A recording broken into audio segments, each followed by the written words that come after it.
Hi friends, my life food Tamil சேனல்ல இருந்து நான் உங்க கற்பகம் பேசுறேன். இன்னைக்கு டிஃபனுக்கு பகோடா குருமா எப்படி செய்யுதுன்னு பார்க்கலாம். இது கடையில வாங்குன 100 கிராம் பகோடா, அரம்பி தேங்காய், தேவையான அளவு உப்பு, தேவையான அளவு மஞ்சள் தூள், இது 1/4 ஸ்பூன் கரம் மசாலா, 1 ஸ்பூன் மிளகாய் பொடி, இது ஒரு 5 முந்திரி, சோம்பு 1/2 ஸ்பூன், இது 2 வெங்காயம், சிறிதளவு கருவேப்பிலை, ஒரு பெரிய தக்காளி, 1 ஸ்பூன் இஞ்சி பூண்டு விழுது, இது தாளிக்கிறதுக்கு 2 கிராம்பு, ஒரு பட்டை, சிறிதளவு சோம்பு. இப்போ இதெல்லாம் அரைச்சிட்டு வரணும். இப்போ பகோடா குருமா செய்யறதுக்கு தேங்காவும் இந்த முந்திரி சோம்பு எல்லாம் போட்டு ஒன்றா அரைக்கணும்.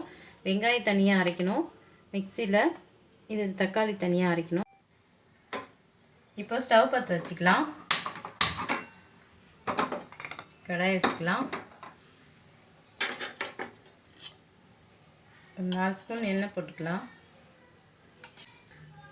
எண்ணெய் காஞ்சிடுச்சு, தாளிக்கலாம். ஸ்டவ் கொஞ்சம் சிம்மில் வச்சுக்கலாம். இப்போ சோம்பு பட்டெல்லாம் பொரிஞ்சிடுச்சு, வெங்காயம் போட்டுக்கலாம். வெங்காயம் வந்து ஓரளவுக்கு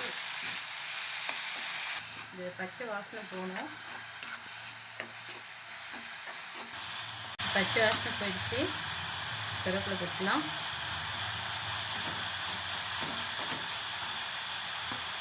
இஞ்சி பூண்டு பேஸ்ட் போட்டுக்கலாம்.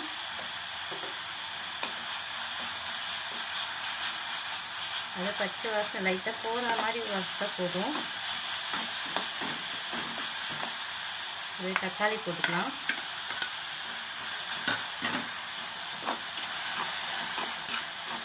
தக்காளி பச்சை வாசனை போகணும்.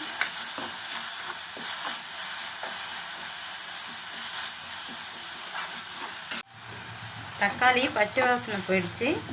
இப்போ மசாலா போட்டுக்கலாம். உப்பு கொஞ்சமாக போட்டுக்கோங்க, பகோடாலாம் இருக்கும். இந்த எல்லா மசாலாவும் போட்டுக்கலாம். மிளகாத்தூள், கரம் மசாலா, மஞ்சள் தூள் எல்லாம் போட்டுக்கலாம்.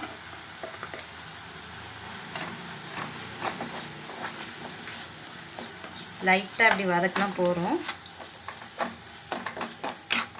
இந்த அரைச்சி விழுது தேங்காய், முந்திரி, சோம்பு இதை ஊற்றிக்கலாம்.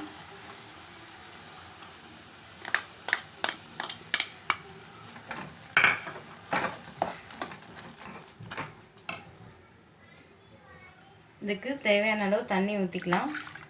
நான் 100 கிராம் பகோடாவுக்கு தேவையான அளவு ஊற்றுறேன். உங்களுக்கு எவ்வளோ பகோடா செய்கிறீங்களோ அந்த அளவுக்கு ஊற்றிக்கோங்க. இன்னும் கூட கொஞ்சம் தண்ணி ஊற்றணும்.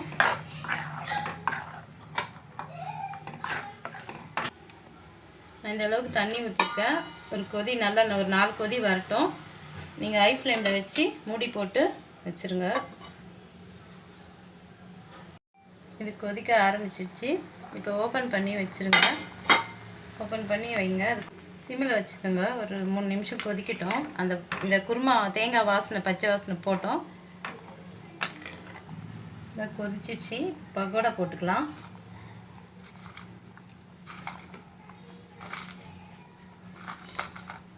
பகோடா ஏற்கனவே வறுத்தது, அதனால் ஒரு 2 நிமிஷம் இருக்கட்டும்.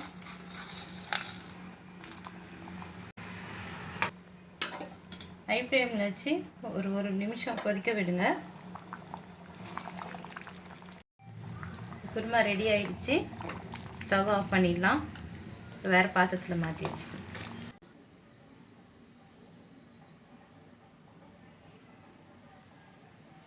சூடான சுவையான பகோடா குருமா ரெடி ஆகிடுச்சு. வீடியோ பிடிச்சிருந்தால் லைக் பண்ணுங்கள், ஷேர் பண்ணுங்கள், கமெண்ட் பண்ணுங்கள். நம்ம சேனலை சப்ஸ்கிரைப் பண்ணுங்கள்.